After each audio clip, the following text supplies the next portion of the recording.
একটি শান্ত গ্রাম সখীপুর, যেখানে বাস করতেন এক জ্ঞানী মানুষ আব্দুল করিম। তার প্রিয় উট বারাকা আর ৩ জন লোভী যুবকের একটি চতুর ষড়যন্ত্র। মিথ্যার ফাঁদে ফেলে তারা ভাবল একজন বৃদ্ধকে সহজেই ঠকানো যাবে, কিন্তু তারা জানত না প্রজ্ঞা কখনো প্রতারণার কাছে হার মানে না। একটি উট, একটি পরিকল্পনা আর এমন একটি শিক্ষা যা বদলে দিয়েছিল ৩টি জীবন। দেখুন সত্য, প্রজ্ঞা এবং ক্ষমার এক অসাধারণ গল্প। সখীপুর গ্রাম।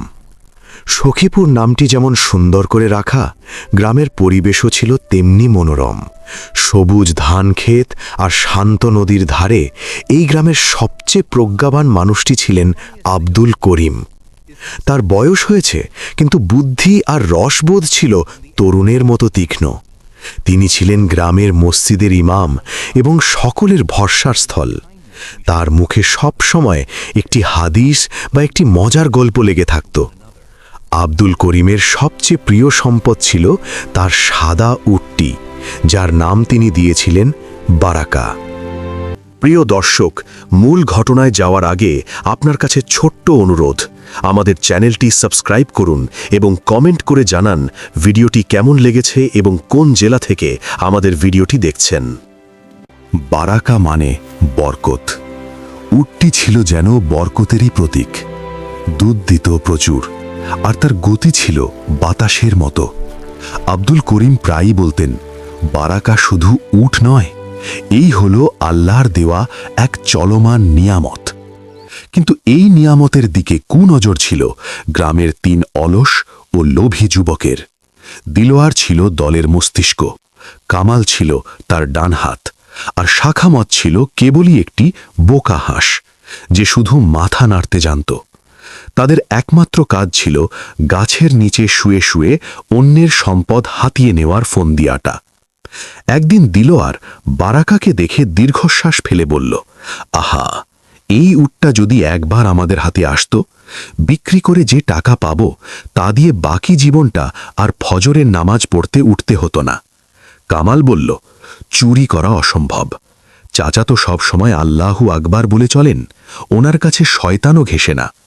তখন দিলোয়ার তার শয়তানি ফন্দিটি বলল, চুরি নয়, আমরা চাচার মন চুরি করব। আমরা ৩ জন আলাদা আলাদা সময় চাচার সামনে গিয়ে উটটিকে অন্য প্রাণী বলে দাবি করব। বারবার একই মিথ্যে শুনলে চাচার মনে সন্দেহ জন্মাবে। তিনি ভাববেন হয়তো তার দৃষ্টিশক্তি কমে গেছে, আর উটটিকে মূল্যহীন মনে করে ছেড়ে দেবেন। শাখাবাত, যে কিনা দলের মধ্যে সবচেয়ে বোকা, সে আনন্দে লাফিয়ে উঠে বলল, দারুণ বুদ্ধি। চাচা যখন উটটিকে গাধা মনে করে ছেড়ে দেবেন, তখন আমরা সেটা নিয়ে পালাবো। পরের দিন সকালে ফজরের নামাজের পর আব্দুল করিম তার উট বারাকাকে নিয়ে পাশের গ্রামে একটি দ্বীনি দাওয়াতের উদ্দেশ্যে রওনা হলেন। আকাশ তখনও পুরোপুরি ফোটেনি।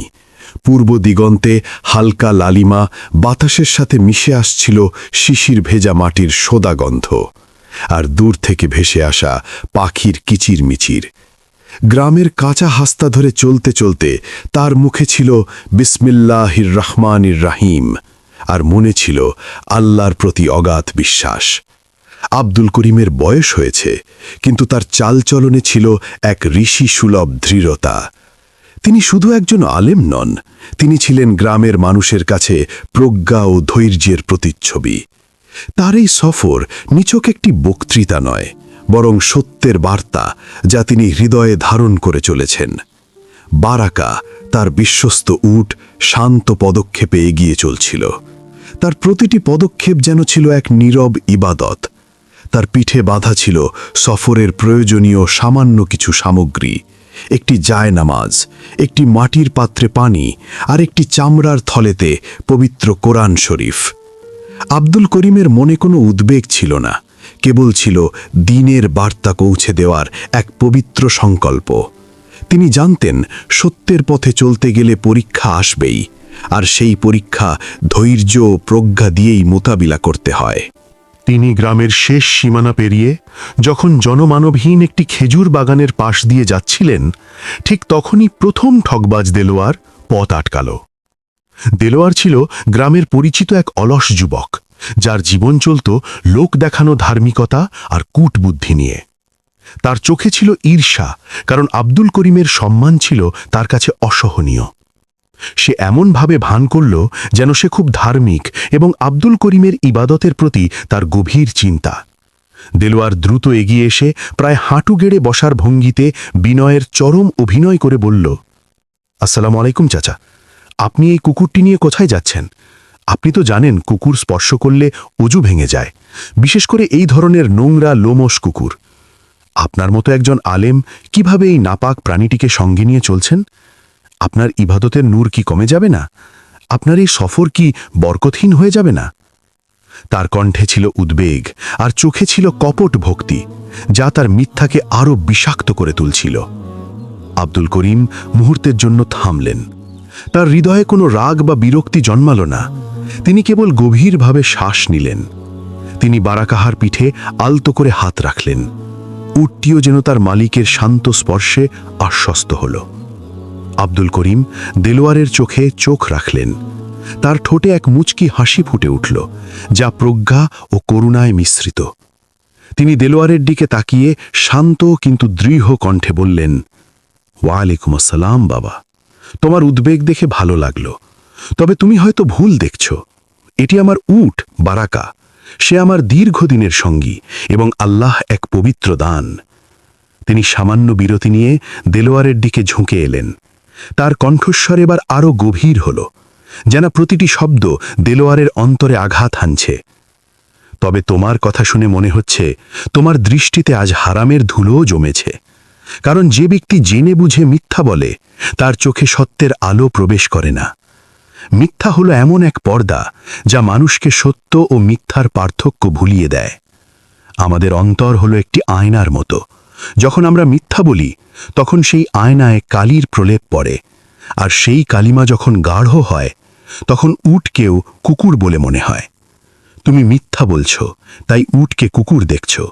যাও, আগে তওবা করে আসো, তোমার অন্তরের কালিমা দূর করো। ইনশাআল্লাহ তোমার দৃষ্টি পরিষ্কার হবে এবং তুমি বারাকাহকে তার আসল রূপে দেখতে পাবে। দিলওয়ারের মুখ ফ্যাকাশে হয়ে গেল। তার কপট ধার্মিকতার মুখোশ যেন মুহূর্তেই খসে পড়ল। আব্দুল করিমের কথাগুলো তার অন্তরের দুর্বলতম স্থানে আঘাত করেছিল। সে আর কোনো কথা বলার সাহস পেল না।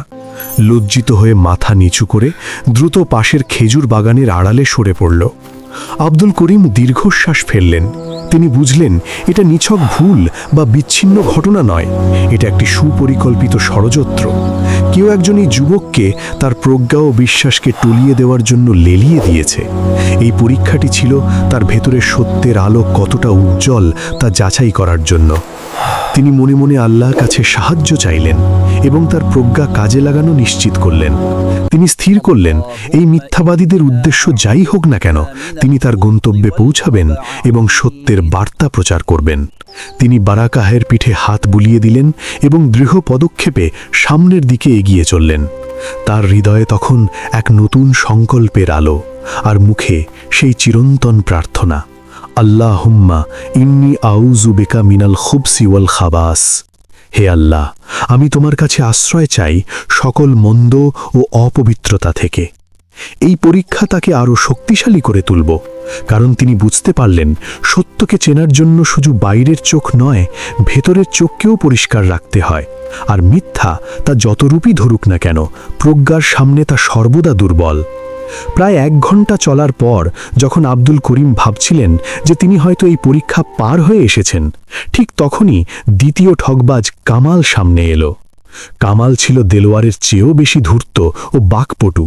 সে জানত কিভাবে মিষ্টি কথায় মানুষকে বিভ্রান্ত করতে হয় এবং কিভাবে মানুষের অহংকারে আঘাত করতে হয়। কামাল খুব বিনয়ের সাথে প্রায় একজন শিষ্যের মতো আচরণ করে কথা শুরু করল। তার চোখে ছিল চতুরতা, কিন্তু মুখে ছিল মধু। সে বলল, চাচা, মাশা আল্লাহ, আপনার এই গাধাকৃত বেশ তেজি। এর চালচলন দেখে মনে হচ্ছে এটি খুব শক্তিশালী। কিন্তু আপনি এত মূল্যবান উট থাকতে কেন এই সাধারণ গাধার পিঠে ধর্মীয় সম্মেলনে যাচ্ছেন? আপনার উটটি কি অসুস্থ? মানুষ দেখলে কি ভাববে? তারা কি বলবে না যে আব্দুল করিমের উট কেনার সামর্থ্য নেই? আপনার সম্মান কমে যাবে না? আপনার মতো একজন সম্মানিত আলেমের জন্য এটি কি মানানসই? আব্দুল করিম এবার আর মুচকি হাসলেন না। তিনি কপালে সামান্য ভাঁজ ফেলে কিছুটা চিন্তিত হওয়ার ভান করলেন। তিনি বারাকাহার দিকে তাকালেন, তারপর কামালের দিকে। তিনি বললেন, বাবা, এটা উট, কিন্তু তুমি আর তোমার আগের বন্ধু দুজনেই একই কথা বলছো। তোমরা কি আমাকে পরীক্ষা করছো, নাকি শয়তান সত্যিই আমার দৃষ্টিতে পর্দা ফেলে দিয়েছে? আমি কি সত্যি উট আর গাধার পার্থক্য ভুলে গেছি? তিনি বারাকাহ লাগাম শক্ত করে ধরলেন এবং কামালের দিকে এক ঝলক তীক্ষ্ণ দৃষ্টি দিলেন। তবে আমি জানি, আল্লাহ কখনো সত্যবাদীকে পথভ্রষ্ট করেন না। সত্যের পথ সর্বদা সরল। তোমরা দুজনে মিলে যে মিথ্যাকে সত্য প্রমাণ করার চেষ্টা করছো, তা তোমাদের নিজেদেরই বিভ্রান্ত করছে। প্রথমজন বলল, কুকুর। তুমি বলছো গাধা। তোমরা কি জানো না, মিথ্যার কোনো স্থির রূপ নেই। মিথ্যা প্রতি মুহূর্তে তার রূপ বদলায়, কারণ তার কোনো ভিত্তি নেই। মিথ্যা একবার তোমার পবিত্রতা নিয়ে প্রশ্ন তোলে, কুকুর, আবার তোমার সম্মান ও সামর্থ্য নিয়ে প্রশ্ন তোলে, গাধা। কিন্তু সত্য চিরন্তন, তা বারাকাহের মতো স্থির এবং তার রূপে অটল। এই উটটি উটই থাকবে, হাজার মিথ্যাবাদী তাকে অন্য নামে ডাকলেও। আব্দুল করিমের এই দার্শনিক জবাব কামালের বাকপটুতাকে স্তব্ধ করে দিল। সে বুঝতে পারল তার চাতুরি ধরা পড়ে গেছে। তার সব যুক্তি, সব বিনয় এক লম্হায় অর্থহীন হয়ে গেল। কামালও ব্যর্থ হয়ে মাথা নিচু করে কোনো অজুহাত না দিয়েই দ্রুত বিপরীত দিকে হাঁটা ধরল। তার চোখে ছিল চরম হতাশা। আব্দুল করিম বুঝতে পারলেন, এটা কোনো ভুল নয়, এটা একটি সুপরিকল্পিত ষড়যন্ত্রের শেষ ধাপ। শহরের কাছাকাছি এসে আব্দুল করিমের মনে সামান্য দ্বিধা ছিল, কারণ যে কোনো মানুষই বিভ্রান্ত হতে পারে। তবে সেই দ্বিধা ছিল ক্ষণিকের, যা অভিজ্ঞতার কুষ্টিপথরে যাচাই হয়ে দৃঢ় প্রত্যয়ে পরিণত হল।